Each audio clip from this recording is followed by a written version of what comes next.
Okay, so this is just kind of explaining different plane parts. So first off, my biggest, biggest piece of advice that I can give is don't just immediately load up Create Aeronautics and try to make a plane. You can. I mean, when you watch this video, you'll be able to, but don't worry about that later. So basically, the other biggest piece of advice that I would give you is, especially in creative, well, first off, please do your test builds in creative. Don't just run into survival and try and make a plane. It's gonna be hard. So in creative, I'm just trying to show you some things that help you out. So I have this broken up into the wings of the plane, the front of the plane, the back wings, and then the back flap. Now these aren't exactly what are used in a plane. I have my deconstructed plane right here, and the schematic for that will be in the description. Yes, it does fly. And essentially, I just wanted to explain some things that you should do when making a plane.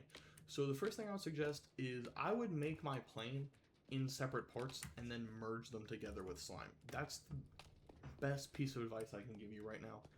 And I wanted to go over and just explain some blocks and things such as that are going to be helpful for when you try to make a plane. So first off, these are your wings right here.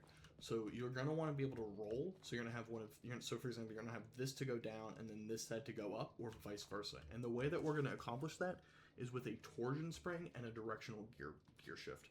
So the way a directional gear shift works is basically it transmits power to whichever way this is, like whichever side it's powered. So for example, if I power it from this side, it turns that direction, and if I power it from this side, it turns in that direction.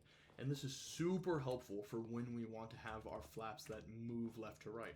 And this is just a gearbox right here, because if you know how a gearbox works, like this way would be moving clockwise and this way would be moving counterclockwise. And then these are mechanical bearings right here, and you have to have them set to only place when anchor destroyed, otherwise they will break. Now, as we can see here, when I flick this lever, they will move slightly up and slightly down. And if, let's say, I wanted to go the other way, I could flick this lever. Now, of course, instead of levers, you would have redstone links. And your torsion spring is helpful because it shows the max range that they can move, for example. So we can see with our torsion spring, they only move 15 degrees. And you can set this whatever you want.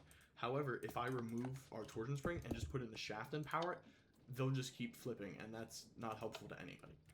Next up here, this, I don't really have much to say about this. This basically is supposed to represent the front of your plane. It looks nothing like the front of a plane, but I just wanted to point out, also I'd like to say that I color coded my sails. So my red sails are my windmill sails, and my black sails are your symmetric sails. Your windmill sails generate lift, so you don't really want those to move except for the propeller, whereas your symmetric sails generate drag, and that's what you're going to want for your wings and your ailerons and things like that. So basically, I just have this to showcase how you're going to want a propeller. Of course, you're going to want a propeller. You're going to want a propeller bearing. Don't use the wooden or andesite propellers. They don't work that well, and don't use the gyroscopic one because your plane just doesn't take off. And you're going to want to use windmill sails. And I know this doesn't look like it's connected, but it is. And another thing I'd recommend is having a clutch going into your propeller bearing, so that way you have a way to turn off your propeller and you don't just get blown off, or it doesn't just fly away.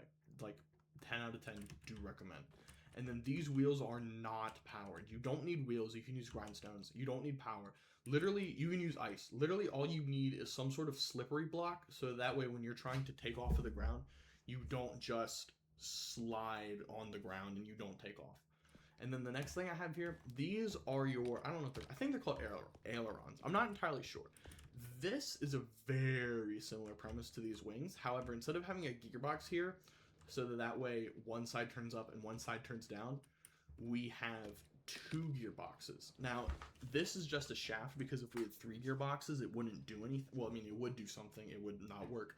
But the reason why we have these two gearboxes here is so that way, like, let's say, for example, this one is going counterclockwise, but then this one wouldn't be going counterclockwise. It would be going clockwise. But because we have this gearbox here, it levels out. And we have our torsion spring like before. So as you can see, when I flip this, it moves up or it moves down. And basically, that's going to be needed for you to control the height of your plane.